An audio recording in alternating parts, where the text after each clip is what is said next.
कहानी है रामपुर गांव की, जहां के मर्द महिलाओं को हमेशा नीचा दिखाने की कोशिश में रहते।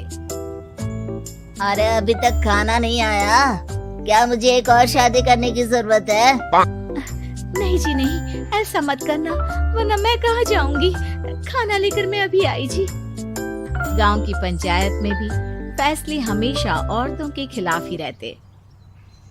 मैं जो फैसला सुनाता हूँ वो भगवान की आज्ञा होती है। इस लड़के ने अपने मन से शादी करके अच्छा नहीं किया। लड़के को घर भेज दो और इसकी शादी इसकी जाति की किसी लड़के से करवा दो, लेकिन ये लड़की, इसे तो गांव के बाहर निकाल दो। नहीं नहीं जमींदार साहब, ये क्या बोल रहे हैं? ऐसा नहीं हो सकता। मेरी बेटी मासूम है, इसे अच्छे बुरे की समझ नहीं है। अरे कहाँ जाएगी ये बेचारी? कहाँ जाएगी? इतनी चिंता है तो पूरे परिवार का गांव निकाला कर देते हैं। बेचारे पूरे बसे बसाए परिवार को गांव छोड़ना पड़ता है। चाहे जो हो, अगर बेटियों को कंट्रोल नहीं कर सकते तो गांव में रहने का कोई मतलब नहीं है। यहाँ औरतों को दब कर रहना होगा।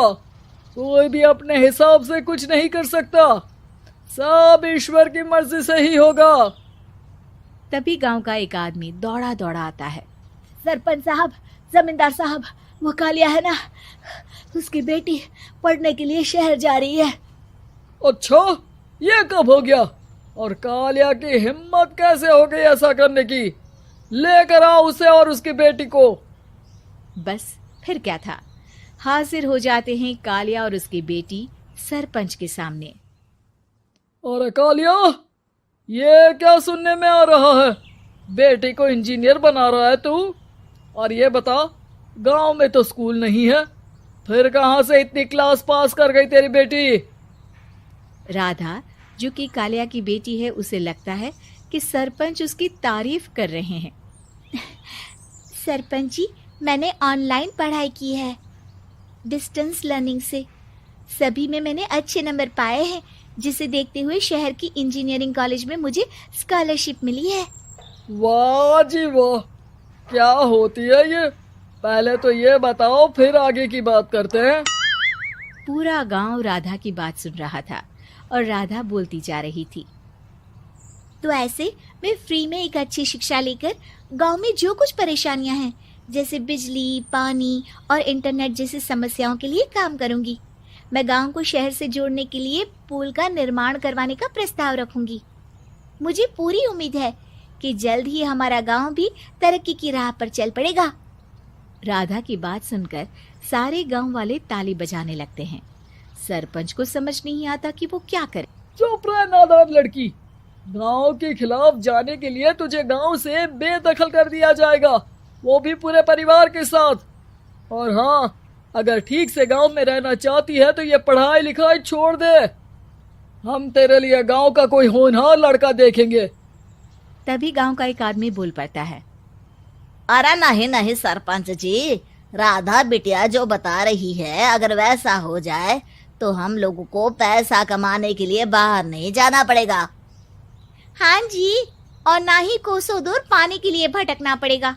हमारे बच्चे भी अच्छी पढ़ाई कर सकेंगे और आगे बढ़ेंगे, ना कि हमारी तरह खेती करते बैठेंगे।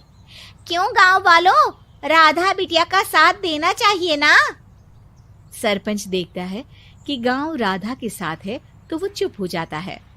वो घर आकर अपने सलाहकार से बात करता है, जो बहुत ही चालाक किस्म का इंसान होता है। अरे सरपंच साहब, आपको बहुत ही होशियारी से काम लेना पड़ेगा। एक बार गांव तरक्की कर गया, यहाँ के बालक पढ़ लिए तो कोई ना पूछेगा आपको। और फिर ये जो बेटा और बेटी है ना आपके, इनको भी आम लोगों की तरह ही जीवन जीना होगा। हाँ, लेकिन करे तो क्या करे? वो ना आप मुझ पर छोड़ दीजिए, बस मैं जैसा बोलूं करते जाइए। अगले रोज सुबह जब गांव वाले सोकर उठते हैं तो राधा के घर के बाहर और साथ ही वो लोग जिन्होंने राधा का सपोर्ट किया था, उनके घर के आगे लाल रंग से कल आऊंगी लिखा होता है। कल आऊंगी, यह क्या होता है? अरे यह तो खून से लिखा है, लगता है कोई भूत प्रेत या चुड़ैल का साया है। चलो सरपंच जी के पास चलते हैं। सभी सरपंच के पास जाकर उसे सारी बात बताते हैं। अरे ये तो बड़ी मुश्किल की बात है। चलो मैं एक बाबा को जानता हूँ, उन्हें बुला लेता हूँ।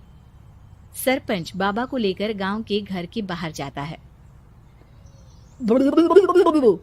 ओहो, तो ये वो चुड़ैल है जो उन लोगों को निशाना बनाते हैं जो गांव को बदलने का सपना देखते हैं। वो गांव को ऐसे ही संपन्न देखना चाहती है। वो नहीं चाहती कि कोई बाहरी यहाँ का कायाकल्प करे। क्या तुम लोगों में से किसी ने गांव को बदलने की सोच रखी है? तभी राधा की माँ रोते रोते आती है। मेरी राधा घर से गायब हो गई है। अरे कोई तो बचाओ, मेरी बच्ची कहाँ गई?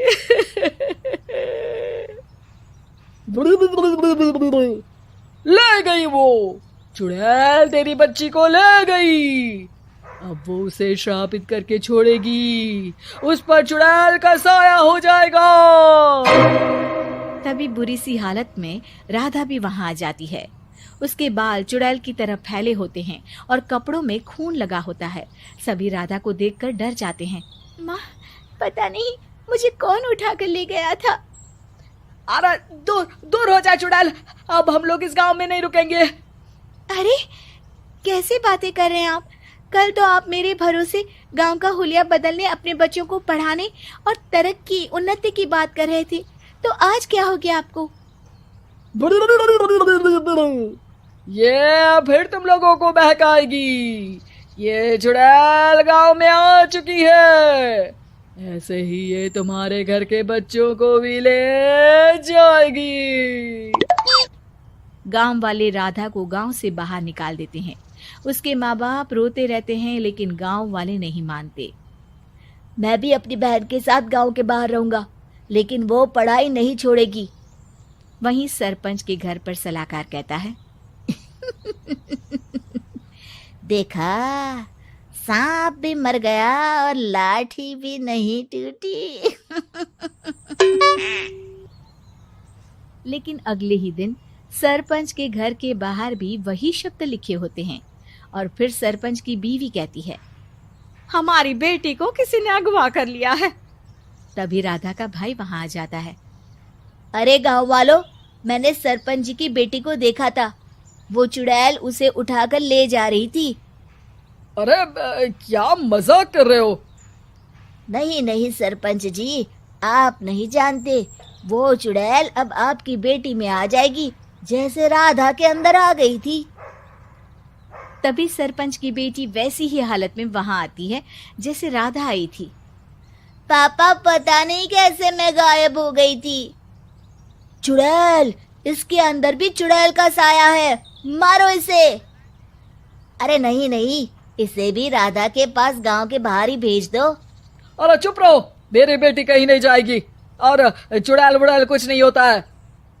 अरे कैसे बात कर रहे हो सरपंच जी? आप तो बोल रहे थे कि आपका फैसला भगवान का ज्ञान होता है, तो अपने पर बात आई तो अब आप ऐसे बोल रहे हैं। अरे ना ना ना, आपको अपनी बेटी को त्यागना ही होगा। अरे बुलाओ बाबा को। राधा का भाई बाबा को ले आता है, जिसे अब गांव वालों के डर के कारण सच बोलना पड़ता है। मैं कोई बाबा नहीं हूँ, मैं तो मोची था। ये सलाहकार महोदय ने मुझे कहा था एक्टिंग करने को। अब वो मुझे पैसे देने वाले हैं। अब मुझे माफ कर दो। गलती हो गई, मुझे माफ कर दो। तभी वहां राधा आ जाती है। देखा सरपंच जी, जब गांव के बच्चे साक्षर होंगे तो आप जैसे लोगों की चालाकी नहीं चलेगी।